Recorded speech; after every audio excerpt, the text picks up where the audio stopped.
A beautiful Friday morning. I'm Christine Williamson here for Molly Karam. We got a squad here. Jay Will, Ready? Stephen A. Smith, of course. What up, big boy? What up, baby? Hello, Christine. Hello. I'm great. How are you? Perk will be joining us in just a little bit. You guys ready to get things started? Perk always. Why are you late? He's just a little late. He's always Yesterday a little there was late. a good Why? I got to reason. talk to him. I got to talk to Perk about that. He's always late, you know. I got to talk to him. I don't know. Yeah, Gotta maybe get we on should the ask big him. board. Ask him about that. What's going on? Yeah, he think Maybe he it's a mean technical most people, they going to be difficulty. scared to say something to him. We ain't scared of him. No. Whatever. We He's a very busy man. Mm-hmm. All right. Let's get things started. You know exactly where we're starting things off. Yesterday, history was made when Bronny James' name was called in the second round of the 2024 draft. He was taken number 55 overall, joining his dad on the Lakers roster. Lakers GM Rob Pelinka spoke about the very historic day. Take a listen. In the history of the NBA, there's never been a father and a son that have shared an NBA basketball court. And that feels like something that could be magical. And we know and have to respect, of course, that LeBron has a decision about his opt-out. And I'm sure he and his family and his agent will deliberate what they're going to do there. And of course, he has freedom to decide whatever's best for him and his family. But if it worked out that he was on our team next season, NBA history could be made, and NBA history should be made in a Lakers uniform. If it works out. LeBron reacted to the news that he and his son Bronny are now Lakers teammates on Instagram, posting a photo of the two when Bronny was a child and another photo of the two of them in purple and gold with a one-word caption, legacy. Yesterday, Bob Myers had some very interesting things to say about Bronny's agent, Rich Paul. Take a listen. Right now, Rich Paul's calling teams, don't take Bronny James. He's telling them, do not take him, okay? He's saying, don't take him. If you take him, he's going to Australia. So he has a plan and he has a place. Kendrick Perkins is finally joining us. Hello, What up, Perk. KP? Good What's up? morning. How you doing, man? You doing I good? mean, it's good to see you. Hey, It's good to see you. happy Friday. All right. I called you the other day. I can't get a call back. Uh-huh. Can't get a call back. Oh, All right,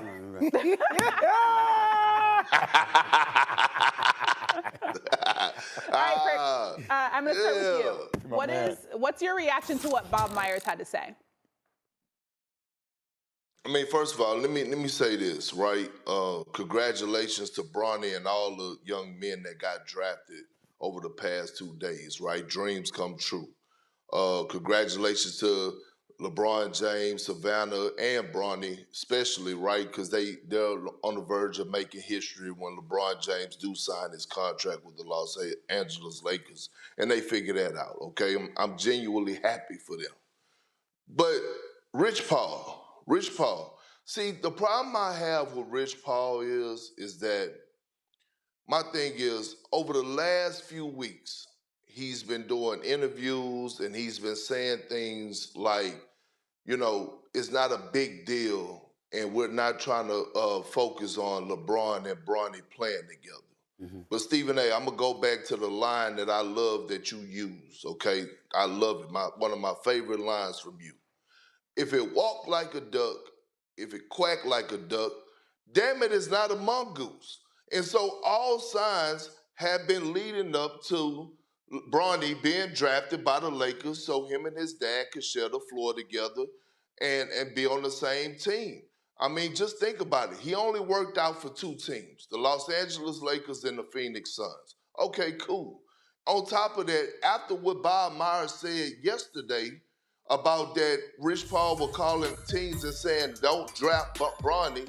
I mean, that was another sign to say, you know what, he's going to be in a Laker uniform, and it's okay. My thing is with Rich Paul is, don't try to make people out there, to try to make people to look like liars, right? When we knew that it was some truth to those rumors that LeBron James wanted to play with Bronny, and it's okay. Yeah, Perk, you know, I hear you, but there is the game of politics that always needs to be played in these certain situations. And as much as we want people to keep it real and always keep it a buck, like you have to play the game to a degree. And I have, first off, I mean, Aaron Riley did this the year before with Austin Reeves when they formatted a similar plan, right? It just, the world didn't know about it, but people internally knew that, you know, they were telling teams, hey, do not draft Austin Reeves because they had a plan. Even though that's not things that you were hearing people say in the public, there is about posturing and kind of positioning things where nobody needs a narrative from the beginning that Rich Paul is supposed to come out and just say, Bronny's going to play LeBron and this is it. Like, I don't think that behooves or puts him in the position of strength in case something does happen. Even though he can make those things feel that way, we all know how the game of politics is being played. So I don't really hold Rich Paul to any slight or disappointment by playing the game of politics, even though we knew what the situation was going to be, but it's around positioning the chess pieces on the table to actually get it to cement itself with the 55th pick. Well, a couple of things. Let's say a couple of things. First of all, I'll start off the same way Kendrick Perkins started off. Congratulations to Bronny James. And it's heartfelt. I'm one of the rare people in this country that has never seen Bronny James play. I've never seen him play, ever. Like a game on TV? Nothing. Nothing. I never wanted to watch him. And the reason I never wanted to watch him until he got to, if he was at US, in USC, that would have been different. I was just busy last season. But the bottom line is I always felt that he was put in a really, really unfair position. And the scrutiny that would come down upon him was inevitable. And if I saw him, everybody would be like, yo, what you gonna say? And I didn't want to touch that. And then when he had the cardiac arrest, I mean, I know we were all scared to death, all of us. You, me, everybody. I mean, you scared to death because this kid has such a wonderful life ahead of him. Bron James, the father, Savannah James, the mother, wonderful, wonderful parents. Obviously did a great job raising them. You wish him nothing but the best. You're very, very happy for them. Now let's get to the other stuff. What you brought up, what KP brought up, the sound that we played to Rob Pelinka, who personally speaking I like. That's one of the most pathetic press conferences we've ever seen.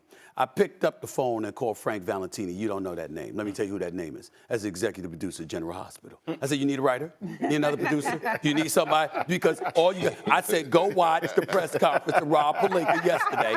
And I said, I got some talent for you on the production side, on the writer's side. Use that man right there. But as a basketball VP, this is one of the most pathetic press conferences I've ever seen. Rob Pelinka, what's wrong with you, bro? I mean, we drafted Bronny, right?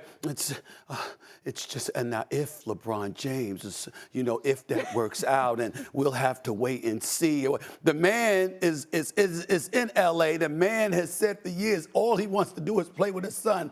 The team that he's on right now just drafted him. Okay, you're the guy who drafted him, and somebody's gonna have to explain to me what all the high fives are about. When you know that you're picking somebody, and then everybody is. It's like I'm again like they're surprised. Let's high five one another and hug one another. What the hell is all of that? I say, yo, Frank, we doing great in the ratings, General Hospital, but you got to see this. Rob Pelinka should be working for General Hospital. So that's number one. In a more serious note, and I'm just having fun with you, Rob, in a more serious level, let me tell Big Perk something about Rich Paul.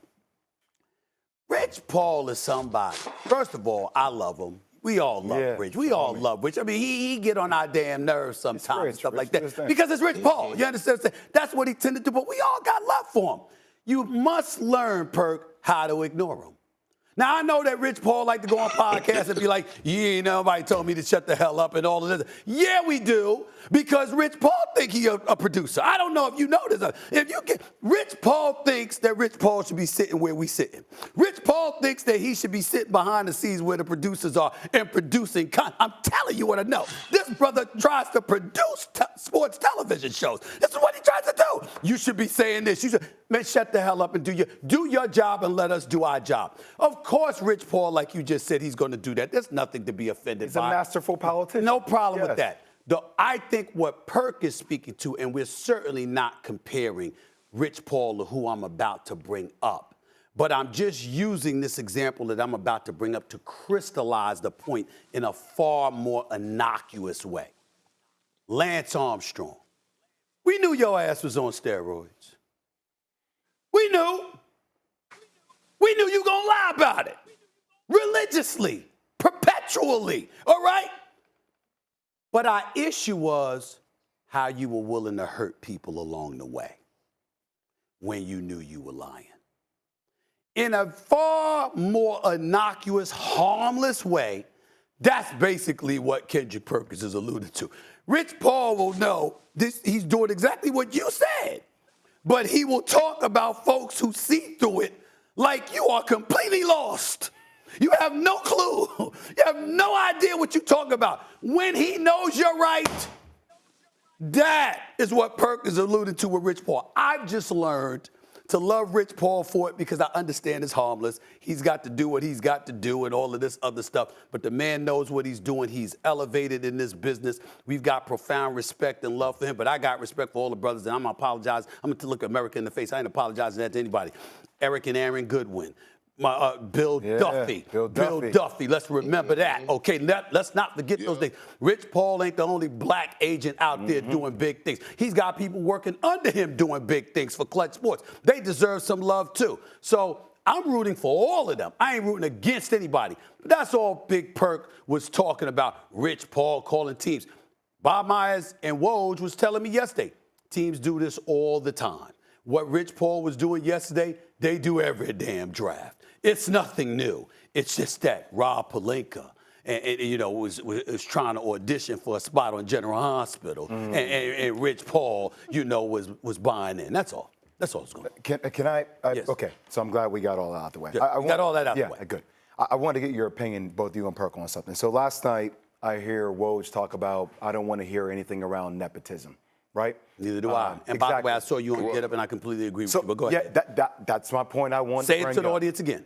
So, Big Perk, I feel as if, first off, I think nepotism has a different definition because I've been in a lot of rooms where I've seen it to people who aren't worthy of the opportunity. And if you're not worthy of the opportunity, then I'm going to get angry about the opportunity you were afforded, but I understand how the game is played. 99.9% of the time, none of those people look like us, Perk.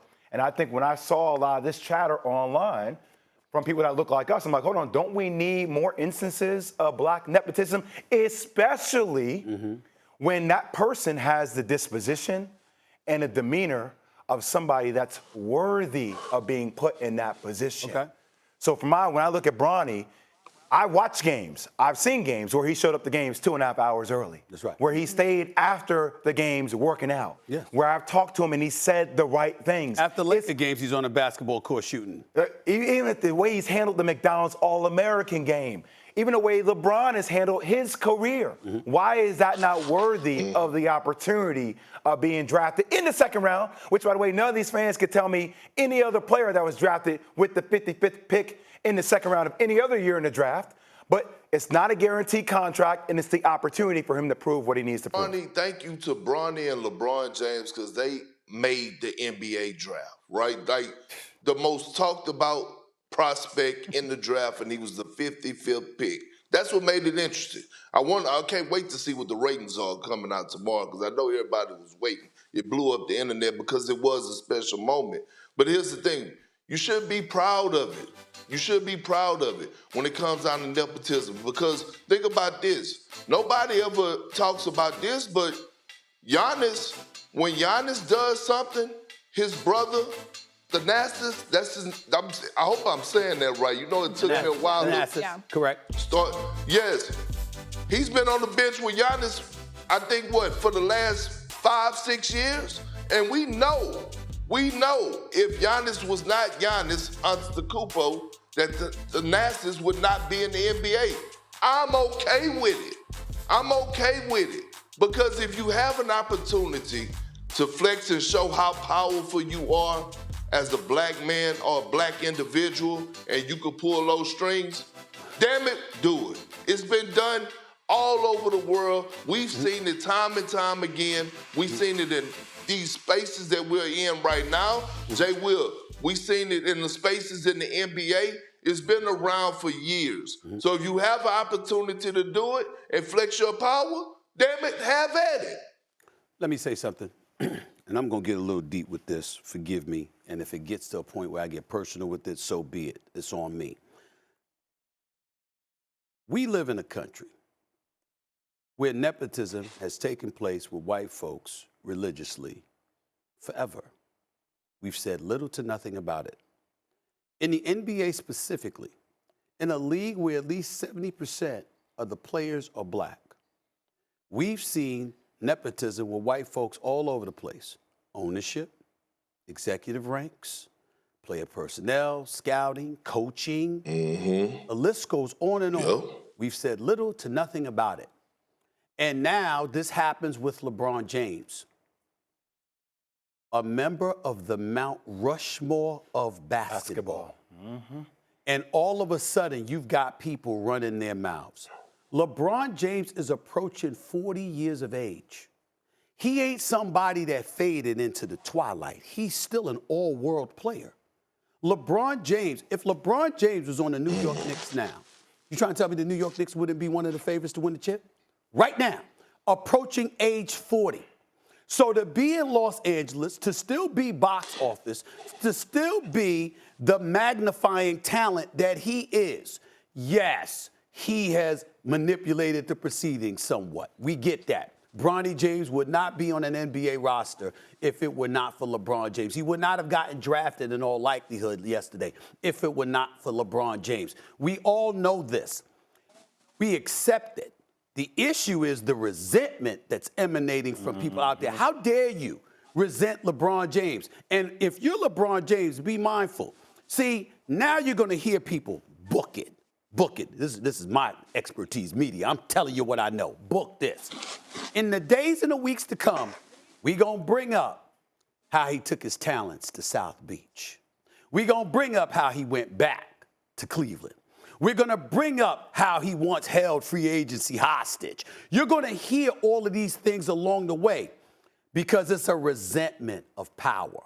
You see, people, regardless of the great businessman he has proven to be, you understand, the great talent he has proven to be, the great influencer he has proven to be on a multitude of levels. I'm not saying everybody because business is business. You got white folks out there that's all about business. They want to make money. They don't give a damn what color you are or what have you. Black, white, and in between. But the vast majority of people that are going to speak, what they're saying without saying it is that they just want you to be an athlete. They don't want you to have the cachet to be able to manipulate the proceedings, to be able to do something like, you know what, I want this person on this roster. I want this coach. What have we gotten mad about with LeBron and coaches? It wasn't the fact that coaches are changing. It's like, yo, LeBron, own it. If that's what you want, you don't want Darvin Ham, you don't want him. You want J.J. Redick, that's what you want. You want this coach, this coach. You are you. Michael Jordan was unapologetic. Phil Jackson. I don't give a damn what any of y'all say. If Phil goes, I go. That's it. You never flexed about it. You never fretted over it because Michael Jordan says so. Even in this day and age, I'm looking at you. I'm looking at a guy, Big Perkins, Jay Williams. Jay Williams, everybody talk about you, so you're a basketball analyst, all this stuff. They just shove aside. National Player of the Year, national champion, big time player. I believe you're the best player in the history of Duke program. That's my personal opinion. That's how I feel. They never say that. They never say that. They don't really. And I'm going to say it on national television. When Jay Williams was at Duke University, Jay Williams bust some people's ass. And I'm seeing people on television, and they talk about all these other people. They didn't know. I mean, you were that dude. You understand what I'm trying to say? You're number 2 overall pick for a reason. They sit up here now. My name is in the news all the time. We know why. They look at me at First Take on their talent. Do I not have a production company? Do I not produce content? Do I not have other stuff going on, Jay Williams, Big Perk? But you talk about as a talent because America, not everybody, not most, but a lot of people are about stay in your place, stay in your lane. And LeBron James has religiously been about the business of defining his own lane and showing that I don't have a lane, I got avenues, and I'm coming this way. And you ain't gonna do anything about it because I represent what I represent, how it's supposed to be represented on the highest level, and I've earned the right to be able to have this kind of power where I can manipulate proceedings to some degree. That is what we should be applauding LeBron James about, because he's highlighting not only what we can do, but what so many people in this world don't want us to do.